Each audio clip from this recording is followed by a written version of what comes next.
This is a serious issue for retirees right now, and what we're going to be talking about is the distribution phase of retirement. We've spent a lot of time talking about the accumulation phase, how to capture and protect more of the wealth and the money that's flowing into your personal economy, how to let that grow and earn uninterrupted compound interest.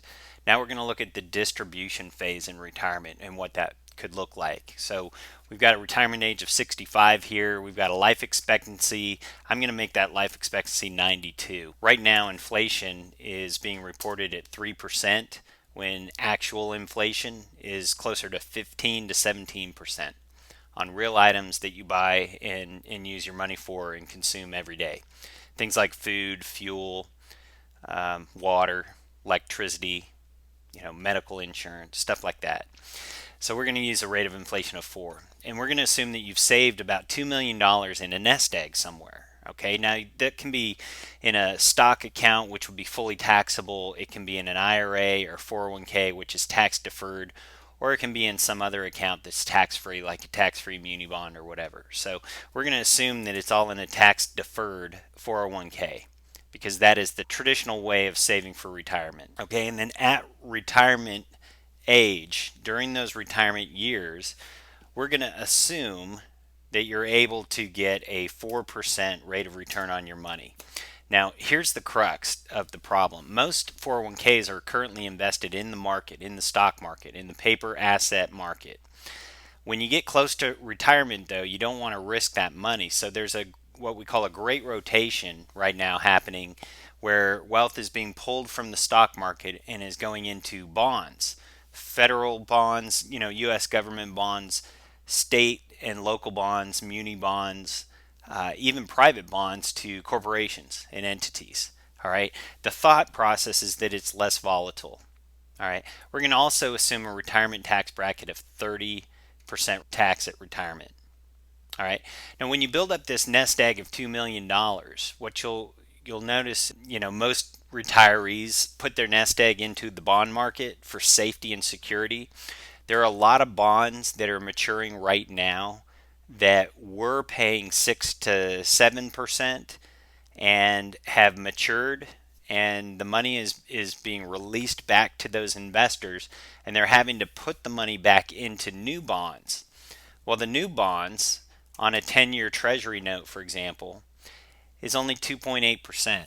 So they're going from a higher interest, low risk bond to a lower interest bond. And what's worse to me, what blows my mind is that those bonds are no safer than any equity or stock that you can purchase. The underlying asset is income tax. That's how bonds are paid on the federal and municipal level. It's from state and local income tax or federal income tax. That's how those returns are paid out to investors. Okay, we've got a retirement age of 65, life expectancy of 92.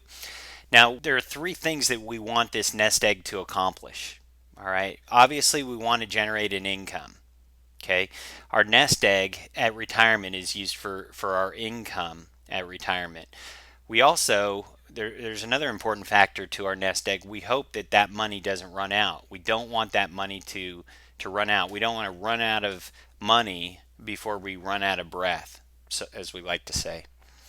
And then the last thing that's pretty important to me is I want to leave a legacy behind. So, in order for me to do that, to live on the money, live on the income, and leave a legacy and hope that the money doesn't run out, I'm going to have to try to not dip into the principal of my nest egg. The goal at retirement is to generate a higher rate of return on that $2 million nest egg so that you can have a good lifestyle or a good income.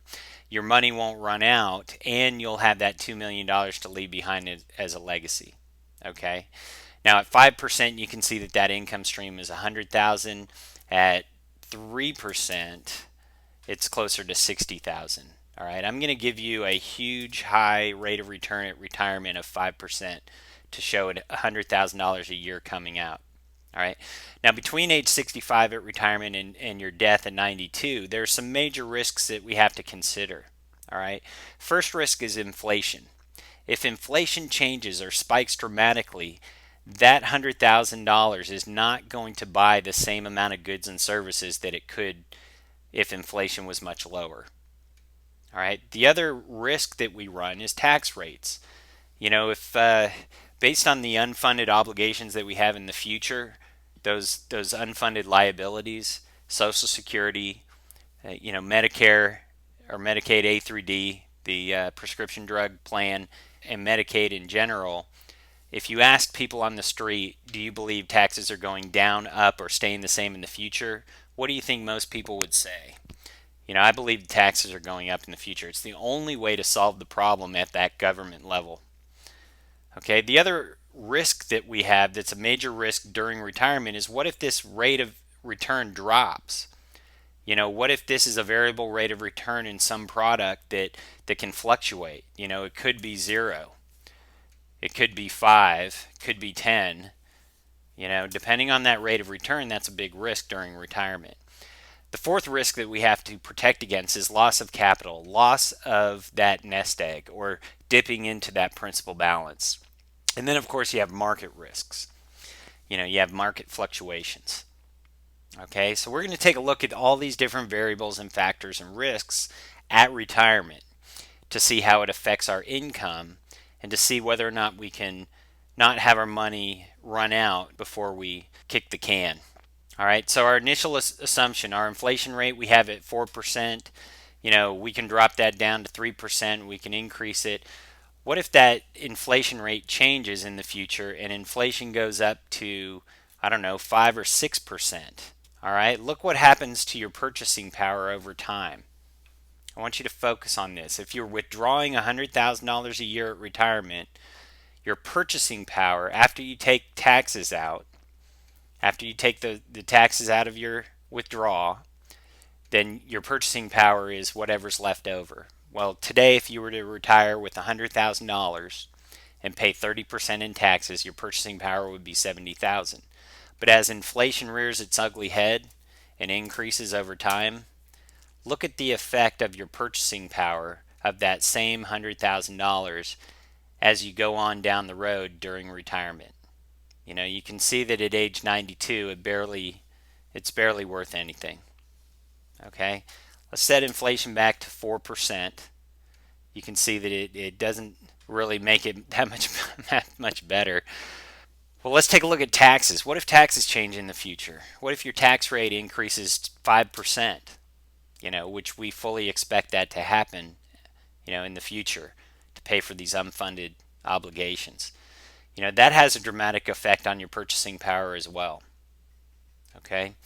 Just one of those major risk factors. Well, what if your interest rate changes? What if you go from 5% in retirement to 3% in retirement?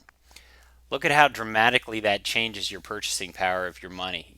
If your interest rate goes down, you're not going to be able to withdraw or pull out quite as much money as you thought you would have if your interest rate had been 5%.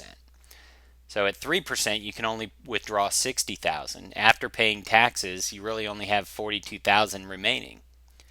And after inflation, your purchasing power diminishes over time. It buys less and less of the stuff that you need. That's inflation. Also, what if the life expectancy increases? What if you live to age 100? What happens in those later years to your money, to your wealth? Well, you can see that the purchasing power dwindles and dwindles and dwindles. Inflation just eats away at that. Okay, so the major risks that we have are inflation, your tax rate changing in the future, your interest rate changing on your investment, any loss of capital, and any market risks. This loss of capital situation, what would it look like if you had a major medical expense in retirement? If you had to have, say, open heart surgery, and it cost you a lot of money. Well, let's say you had to pull out $100,000 at retirement to pay for a major medical expense. Watch what happens to your purchasing power of your money over here. Again, dramatically decreased because you're dipping into the principal, which you never expected to do in retirement. It really affects your lifestyle in the future. Okay, so you have to be aware of these factors, these outside forces, like Brandy Joe likes to call them, these outside evil forces that are affecting your wealth over time. Okay, I hope this has been a helpful lesson, and I hope that you can now see how protecting and growing the wealth that comes into your personal economy today is so critical for that future lifestyle at retirement. We're going to be going into this issue a lot further in the future. We're going to be really drilling down on this concept of distribution challenges at retirement and how to fix that problem. So be sure to check back with us on a regular basis and make sure that you're staying connected and plugged into what we're talking about, because this will affect every single one of you out there. All right. Hope this has been helpful.